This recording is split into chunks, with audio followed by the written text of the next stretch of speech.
높이 찬양하네.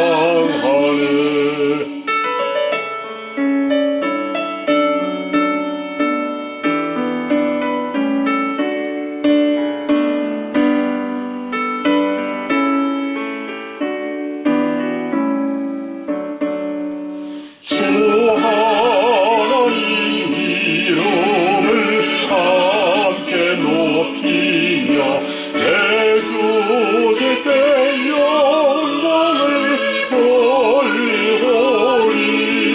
그 능력이 우리를 지켜주시니 주 하나님을 높이 찬양하네.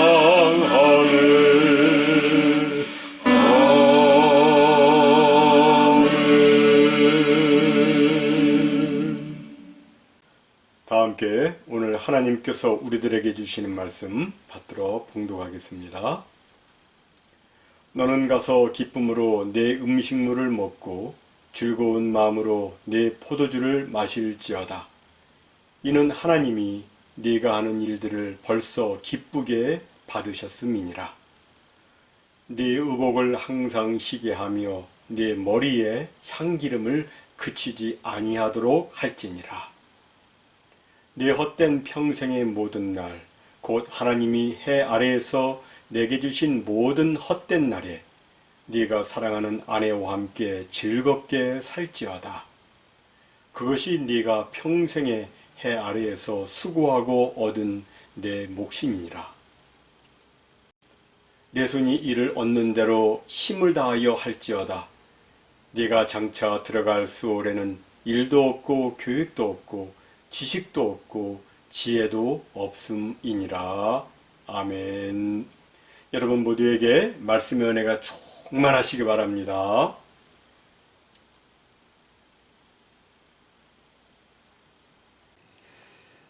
성경은 우리에게 항상 기뻐하라, 쉬지 말고 기도하라, 범사에 감사하라고 말씀했습니다. 그리고 이것은 그리스도 예수 안에서 너희를 향하신 하나님의 뜻이라고 말씀했습니다. 이 말씀처럼 우리는 항상 기뻐하고 쉬지 말고 기도하고 그리고 범사에 감사하는 삶을 살아야 합니다. 하지만 우리가 사는 세상은 마냥 즐겁거나 유쾌하지만은 않습니다. 우리가 세상에서 부딪히는 현실은 평안과 기쁨보다는 고난과 시련이 더 많습니다. 그럼에도 우리는 이 세상에서 즐거움을 찾고 보람을 찾고 의미를 찾으면서 기쁨과 감사함으로 살아가야 합니다. 그럼 어떻게 그것이 가능할까요? 옛날에 어느 임금이 어떻게 하면 행복하게 살 수 있을까 생각하다가 아주 행복한 사람의 속적삼을 얻어다 입으면 행복해진다는 말을 들었습니다. 그래서 신하들을 보내 행복한 사람의 속적삼을 구해오도록 했습니다. 신하들은 방방곡곡을 헤매다가 마침내 논두렁에서 팔베개를 하고 누워서 콧노래를 부르는 행복한 농부를 만나게 되었습니다. 신하는 그 농부에게 사정을 설명하고 그의 속적삼을 얻으려 했습니다. 하지만 그 농부에게는 속적삼이 없었습니다. 그는 속적삼을 입지 못할 만큼 가난했던 것입니다. 그럼에도 그는 행복했는데 여러분, 이것은 무엇을 말해주고 있는 것 같습니까? 행복은 외적인 조건에서 오는 것이 아니라는 것입니다. 임금이라서 행복한 것 아니고 부자라서 행복한 것 아닙니다. 그럼 행복은 어디서 올까요? 이것을 전도자는 오늘 본문에서 다음 4가지로 말씀합니다. 첫째로 하나님께서 기뻐 받으시는 일을 행하며 기쁘게 먹고 즐거움으로 마시라고 말씀합니다. 함께 읽습니다. 너는 가서 기쁨으로 내 음식물을 먹고 즐거운 마음으로 내 포도주를 마실지어다. 이는 하나님이 네가 하는 일들을 벌써 기쁘게 받으셨음이니라. 사람들은 일반적으로 먹고 마시는 것을 당연하게 생각합니다. 그래서 먹고 마시는 것이 행복인지 모르고 살아가곤 합니다. 그러나 어디 아픈 데가 있어서 음식을 제대로 먹지 못하면 먹고 마시는 것이 얼마나 큰 감사이며 얼마나 큰 행복인지 알게 됩니다. 예전에 한국의 어떤 부자가 심한 위장병을 앓고 있었습니다.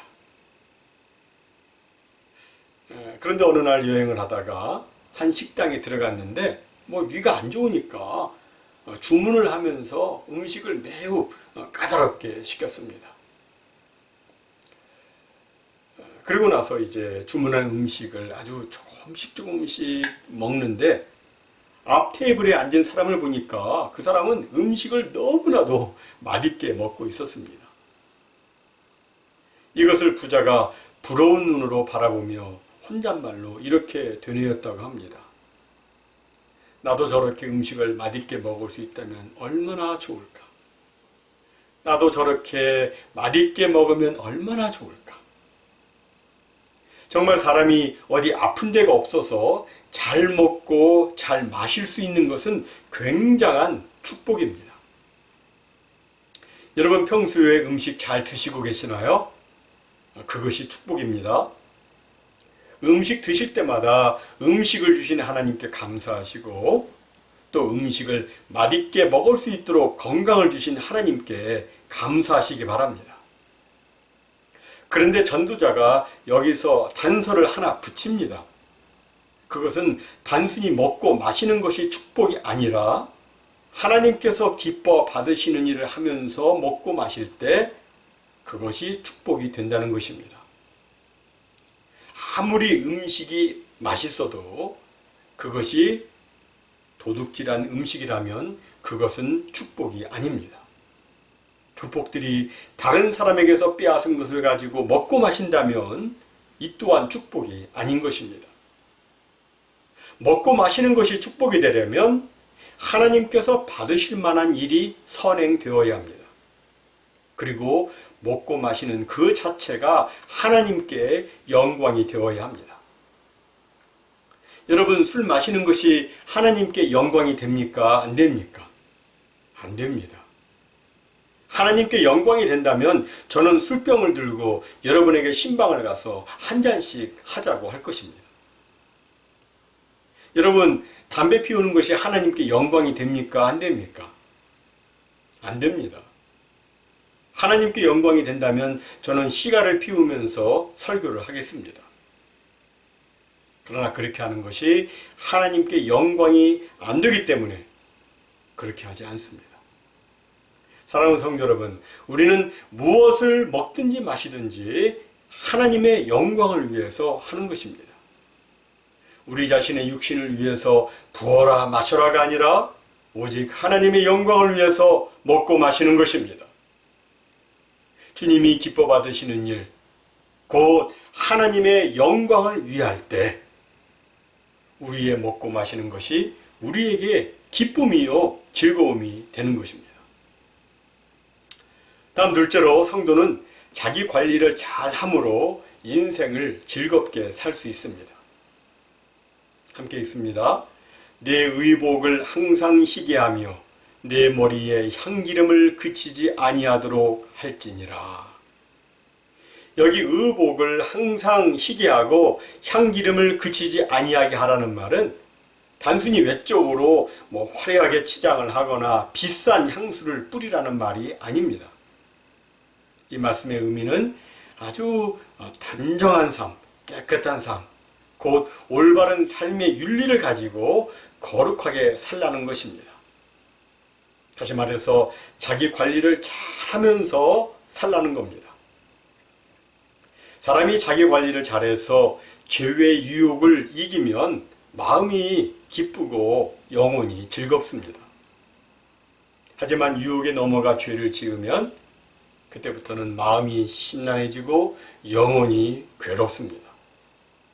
이렇게 되면 즐거운 인생을 살 수가 없습니다. 특히 우리 성도들의 경우는 하나님이 주신 의의 옷을 저마다 입고 있습니다. 성도는 거룩한 세마포인 의의 흰옷을 모두 입고 있는데 이 옷은 더럽혀지면 안 됩니다. 따라서 성도는 사람들이 흰옷을 입으면 더러운 것이 묻지 않을까 언제나 조심하는 것처럼 우리 성도들도 하나님이 주신 의의 흰옷이 더럽혀지지 않도록 항상 주의해야 합니다.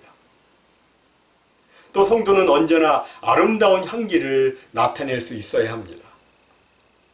성도는 사람의 기분을 상하게 하는 잘못된 신앙의 비린내를 풍겨서는 안 됩니다. 고린도후서 2장 15절은 말씀하기를 성도는 그리스도의 향기라고 했습니다. 고약한 냄새를 나는 악취가 아니라 사람들이 냄새를 맡으면 기분이 좋아지고 얼굴이 밝아지는 그런 좋은 향기와도 같다는 것입니다. 우리 성도는 다른 사람들에게 향기로 느껴져야 합니다. 그럼 어떻게 그것이 가능합니까? 세상의 온갖 더러운 곳에서 자신을 구별하는 깨끗한 삶을 살 때 가능합니다.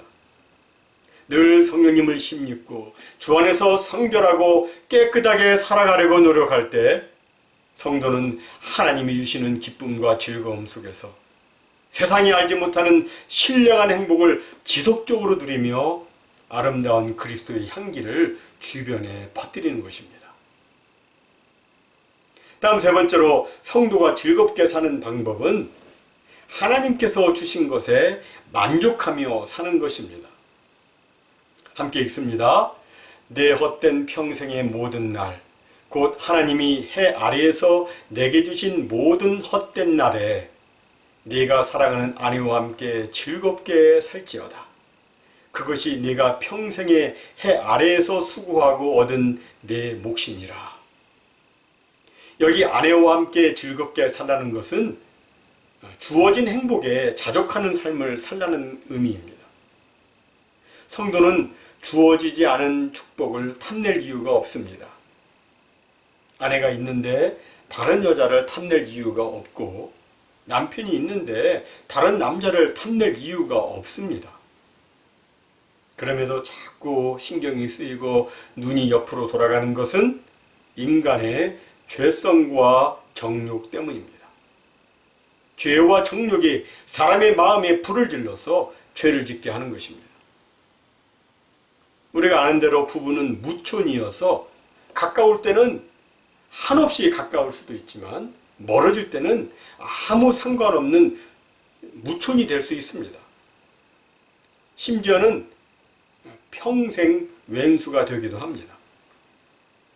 이렇게 되지 않으려면 배우자를 향해서 나는 당신이 있으므로 정말 행복합니다 라고 말하고 사랑을 고백하고 용서를 구하고 또 배려해 주어야 합니다. 그런데 사람들에게는 타락한 심성이 있어서 자기 아내나 자기 남편에 대해 무심히 대하기도 하고 또 못되게 대하기도 합니다. 그러다 후회하는 사람들이 적지 않습니다. 조사에 의하면 갑작스레 추락하는 비행기 안에서 사람들이 가족들에게 가장 많이 사용하는 말은 미안해, 사랑해, 고마워였다고 합니다. 절체절명의 위기의 때 사람들은 자기의 성공하지 못한 것을 후회하지 않습니다. 부자가 되지 못했다고 후회하지 않습니다. 마음껏 놀지 못했다고 후회하지 않습니다. 죽음 앞에서 사람들이 가장 후회하는 것은 사랑해야 하는 아내를 또는 사랑해야 하는 남편을 사랑하지 않은 것입니다. 평소의 삶 속에서 용기를 내어 미안하다고 하고 마음을 담아서 사랑한다고 말하고 웃으며 감사하다고 말하면 부부가 서로 행복하게 살 수 있는데 사람들은 그렇게 잘 하지 않습니다. 전도자는 말씀합니다. 해 아래에서 사는 동안 사랑하는 아내와 즐겁게 살라. 비록 이 세상 몇십 년밖에 안 되는 정말 짧고도 허무한 인생이지만 그 짧은 인생이라도 하나님께서 내게 허락하신 남편, 하나님께서 내게 허락하신 아내와 함께 즐겁게 산다면 정말 즐거운 인생이 될 수 있는 것입니다. 마지막 네 번째로 즐거운 인생을 살려면 기회가 주어지는 대로 열심히 일을 하는 것입니다. 함께 읽습니다. 네 손이 이를 얻는 대로 힘을 다하여 할지어다. 네가 장차 들어갈 수월에는 일도 없고 계획도 없고 지식도 없고 지혜도 없음이니라. 여기 수월은 사람이 죽은 후에 묻히게 되는 무덤을 말합니다. 사람이 죽어 무덤에 묻히게 되면 아무 일도 할 수가 없습니다. 무덤에서는 교육도 필요 없고 지식도 필요 없고 지혜도 필요 없습니다. 아무 일도 못합니다. 일은 오직 이 세상, 우리가 살아 거하고 있는 이 세상에서만 할 수 있습니다. 그래서 우리들은 기회가 주어지는 대로 열심히 일을 해야 합니다. 그런데 사람들은 종종 일에 대해서 오해를 하곤 합니다. 많은 오해가 있는데 그 중에 가장 큰 오해는 놀고 먹으면 좋겠다는 것입니다. 일도 하지 않고 그냥 편하게 살면 좋겠다는 것입니다. 그러나 일을 하지 않고 놀기만 하면 이는 정신건강에도 좋지 않고 또 육체적으로도 빨리 늙는다고 합니다. 영국의 시인 윌리엄 블레이크는 바쁜 꿀벌은 슬퍼할 겨를이 없다고 했습니다. 정말 사람은 일할 때 기쁨을 느끼고 보람을 느낍니다. 일할 때 잠도 잘 오고 일할 때 떳떳하고 일할 때 건강합니다. 따라서 우리가 인생을 즐겁게 살려면 할 수 있는 대로 일을 하며 살아야 하는 것입니다. 또 사람들은 몸으로 하는 일을 천하게 여기는 경향이 있습니다. 하지만 이 또한 잘못입니다. 일은 그 일이 하나님의 영광을 가리는 일이 아니라면 우리는 무슨 일이든 열심히 해야 합니다. 할 일이 있는 것을 행복으로 알고 감사히 여기면서 주어진 일에 최선을 다해야 합니다. 그런데 사람들 가운데에는 그 반대로 살려는 사람들이 있습니다. 일을 얻는 대로, 일을 주어진 대로 하지 않고 주어지지 않은 일을 기다립니다. 또 할 수 있는 것은 시시해서 하기 싫다고 하고 오히려 할 수 없는 일에 열심을 냅니다. 그리고 그것이 자기 발전이라고 생각을 합니다. 그러나 자료에 의하면 사람은 자기가 못하는 것에 집중하기보다 자기가 잘하는 것에 집중할 때 훨씬 더 좋은 결과를 낸다고 합니다. 이런 이야기가 있습니다. 어느 날 한 무리의 동물들이 더 나은 행복을 위해서 동물 학교를 시작하기로 했답니다. 자기들의 부족한 것을 보강할 때 더 나은 경쟁력을 가질 수가 있고 더 행복해질 것이라고 생각해서 그들은 학교에 수영, 달리기, 나무에 기어오르기, 날기 등의 과목을 설치했습니다. 그리고 동물들은 자기 특기는 밀어놓고 자기가 부족하다고 생각되는 과목을 선택했습니다. 그래서 오리는 달리기 과목을, 토끼는 날기 과목을, 다람쥐는 수영을, 독수리는 나무에 기어오르기 과목을 선택해서 열심히 연습하고 훈련했습니다. 결과가 어떻게 되었을까요? 아무리 노력해도 그들에게는 발전이 없었습니다. 오히려 자기들의 특기를 오래 사용하지 않아서 자기들의 특기가 약화될 뿐이었습니다. 이 이야기는 자기의 부족한 것보다 자기의 잘하는 것에 집중하는 것이 더 효과적이라는 교훈을 주고 있습니다. 하나님께서는 우리 각 사람에게 그 사람에게 맞게 각각의 달란트를 주셨습니다. 그 달란트를 잘 사용하는 것이 중요합니다. 자기 것은 놔두고 남의 것을 부러워하면 이것은 자기의 것을 땅에 묻어둔 한 달란트 받은 어리석은 종과 같은 것입니다. 우리는 우리에게 주어진 일에 최선을 다해야 합니다. 그리고 그 일을 자신의 즐거움으로 여겨야 합니다. 억지로 일하는 것은 남 보기에도 좋지 않고 자기 자신에게도 좋지 않습니다. 옛날 어떤 도시에 교회 건물을 짓는데 석공 3명이 대리석을 다듬고 있었습니다. 똑같은 일을 하고 있는데도 그 석공 3명의 얼굴은 너무나도 달랐습니다. 한 사람은 아주 불만의 표정으로 얼굴을 찡그리면서 일하고 있었고, 또 한 사람은 무뚝뚝한 표정으로 일하고 있었습니다. 그리고 나머지 한 사람은 매우 즐거운 표정으로 일하고 있었습니다. 감독관이 궁금해서 도대체 무슨 일이 있는 것인지 한 사람씩 물어보았습니다. 첫 번째 석공이 말합니다. 나는 지금까지 수십 년간 이 일을 해왔는데 앞으로도 계속 이 일을 할 생각을 하니 신경질이 난다고 했습니다. 두 번째 사람은 나는 돈이 없으면 아무것도 못하기 때문에 나는 돈을 벌려고 이 일을 한다고 했습니다. 세 번째 사람은 하나님의 교회 건물에 나의 솜씨가 담겨 있을 것을 생각하니 너무나도 감사하고 영광이라고 하면서, 그리고 자기가 이렇게 건강하게 일할 수 있으니 어찌 즐겁지 않겠느냐라고 말했습니다. 사랑하는 성도 여러분, 하나님은 우리가 행복하게 살기를 원하십니다. 그래서 우리에게 인생의 즐거움을 주셨습니다.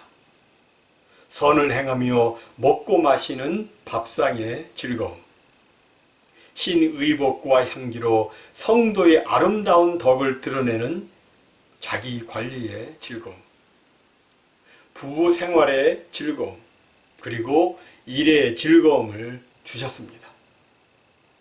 이 일들은 모두 기상천외한 특별한 것이 아니고 지극히 평범한 것입니다.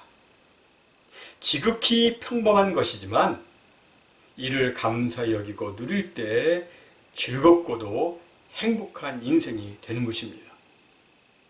모쪼록 우리 모두 우리 주님이 주신 즐거움 속에서 날마다 주님께 감사하며 주님을 찬양하며 그리고 기쁘고 행복한 삶 사시기를 주님의 이름으로 축원합니다.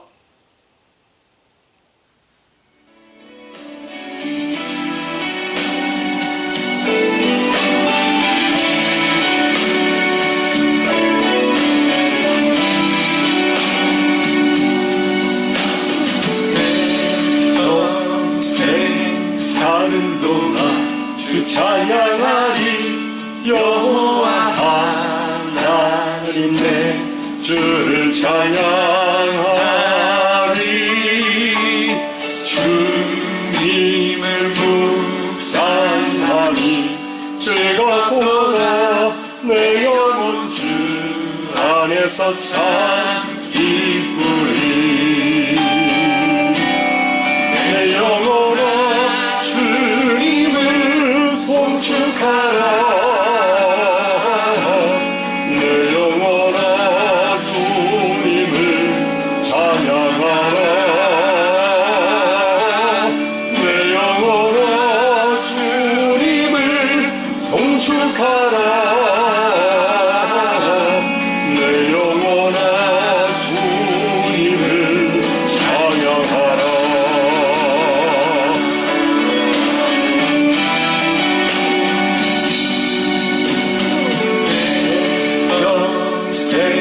사는 동안 주 찬양하리.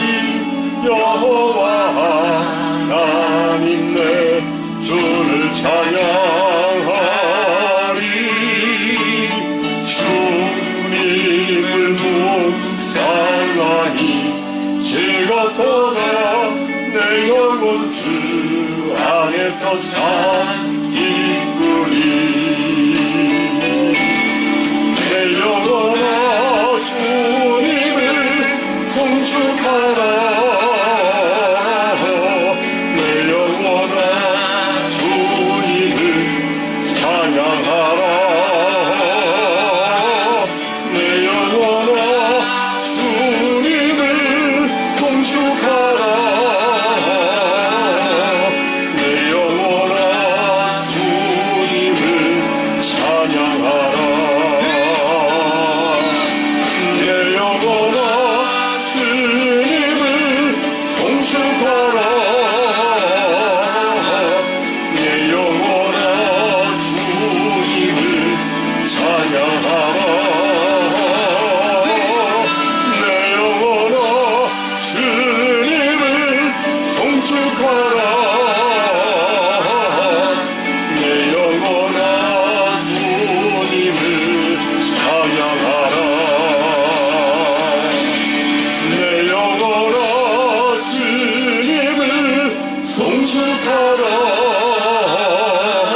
찬양하라 내 영혼아 주님을 송축하라 내 영혼아 주님을 찬양하라 내 영혼아 주님을 송축하라 내 영혼아 주님을 찬양하라 내 영혼아 주님을 송축하라 내 영혼아 주님을 찬양하라